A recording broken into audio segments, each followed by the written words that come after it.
Pay attention, son. This is for your own good.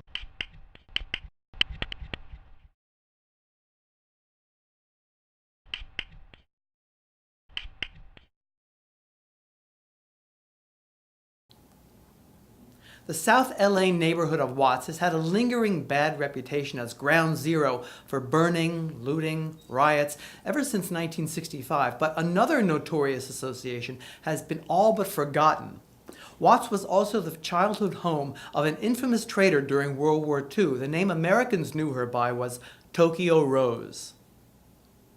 Tokyo Rose was a generic name for several Western women who broadcast Japanese propaganda in a psychological warfare designed to demoralize U.S. soldiers. Several women were used in the broadcast, but one of them, most associated with the name, was jailed for treason, was Iva Toguri, born ironically on July 4th in 1916 and raised in Watts.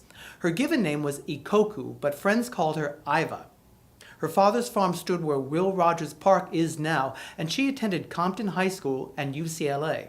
Iva's father ran a small import shop. Her immigrant parents sent their 25-year-old daughter back to Japan to visit a sick aunt in July of 1941 without a U.S. passport.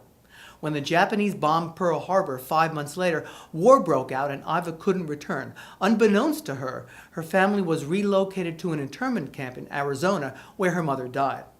In 1943, stuck in Japan and refusing to renounce her American citizenship, she went to work as a DJ for Radio Tokyo on the program 0 Hour, playing dance music for her American GI audience fighting in the Pacific, too far away from the U.S. mainland to receive domestic radio. Now, radio was their only access to music in days before iPods and cassettes. The broadcasts helped relieve their stress and boredom. Iva teased the soldiers, saying their wives and girlfriends back home were cheating on them. But soldiers enjoyed her cheerful voice. Her on-air name was Orphan Annie, but the GIs called her Rose with Thorns. In 1945, after atomic bombs were dropped to end the war, Toguri tried to return to the U.S. The LA City Council passed a resolution opposing this, and a public outcry fueled by the popular and powerful radio man Walter Winchell led officials to investigate and bring Iva back to America under arrest.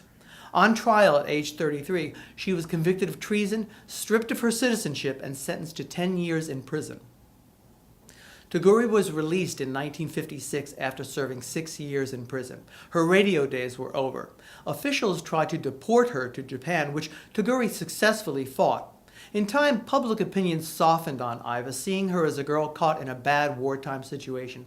President Gerald Ford pardoned her in 1977, the first time in U.S. history a person convicted of treason was pardoned, and the CBS program 60 Minutes did a story on her life. She died in 2006 at the age of 90. I'm the Transit TV teacher, Justin Vyor.